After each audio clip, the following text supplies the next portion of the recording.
obulamu bulungi ate obubwo.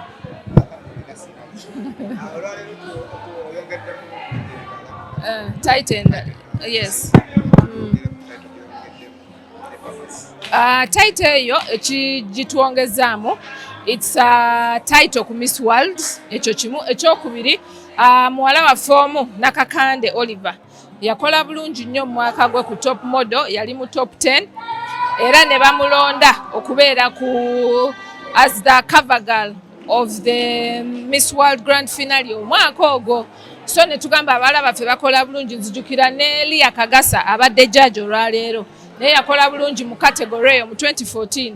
So ne tusalawo nti no category eyo nayo katujongereko kubanga abaana mwe bali abalina potential y'okubeera ba model.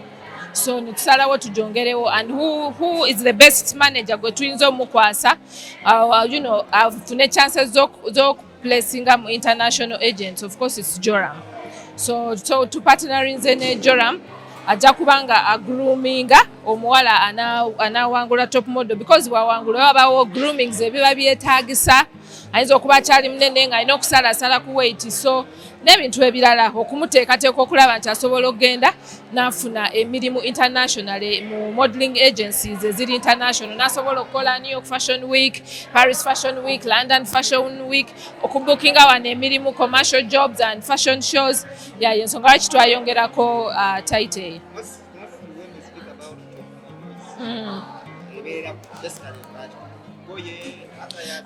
Look y'omuntu omwala alina okuba nga muwanvu. Bamodo batera kuba batini tebalinga nnyo nga ba beauty queen. Ba beauty queen babeeramuko ne kunyamanyama naye bamodo babeera batini. Then look eyo strong features nakyo kibeera very important. Yeah.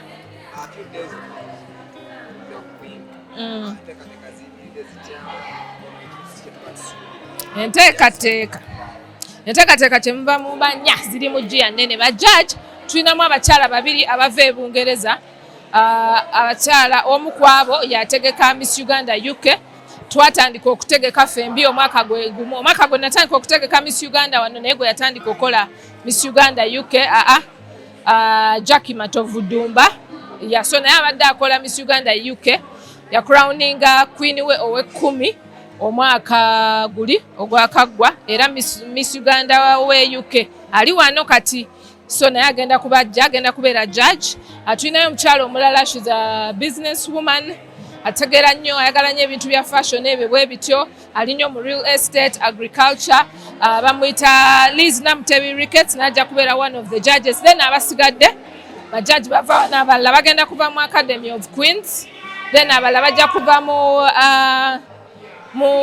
walks of life ez'enjawulo, ababanka, abasawo, ba lawyer, like that. Elizabeth Bagaya.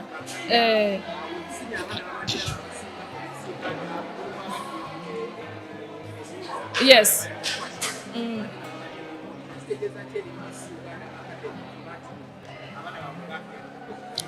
Miss Uganda Academy natandikawo enkolagana n'omwami emyaka ndowooza giringa oba 6 emabegako.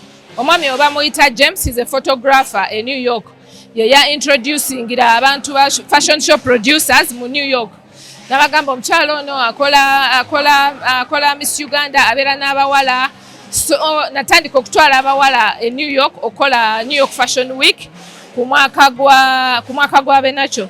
So mwaka gwa Benacho natwalayo omulundi ogwasooka natwala Benacho, omulundi oguddako ne ntwala abawala 4, ku mwaka gwa Nakakande ne ntwala abawala 3, then omwaka ogwa Bagaya ne nsindikayo Bagaya n'abamu ababeera mu America.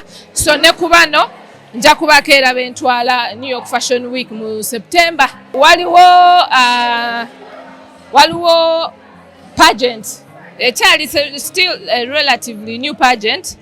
Babadde kiyite kunkotinga for like 2 years now nga bansaba mbaweereze representative.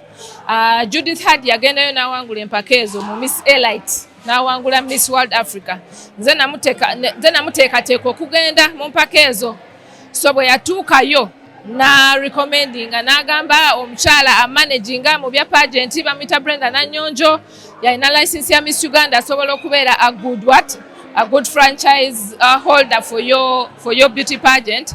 so ne tubeera nga twogerezeganya emyaka kati 2 so ku mulundi guno ne balemerako nnyo so nensalawo nti omuwala n'awangula Miss Popularity ajja genda mu May so myezi ng'ebiri agenda Egypt mu May akiikirire Uganda mu Miss Elite Africa so bwe kijja okuba bwe kityo ndowooza okuva kati buli mwaka okujjako bw'abanga yawangudde nga ki coinciding nze n'abanga yate yawangudde ne Miss Uganda then awaba tagenda kubanga Miss Uganda tasobola kgenda mu mpaka za wansiko aba alina genda mu Miss World mpozi ne mu Miss Universe kubanga ezo ze mpaka ezisinga obunene mu nsi yonna so bw'anaabanga Miss Popularity ate era yawininze Miss what yawininze Miss Uganda kubanga kyali kibaddewo I think Leah Kagasa ku mwaka gwe yali Miss Popularity ate na ending up nga yawininze ekya Miss Uganda so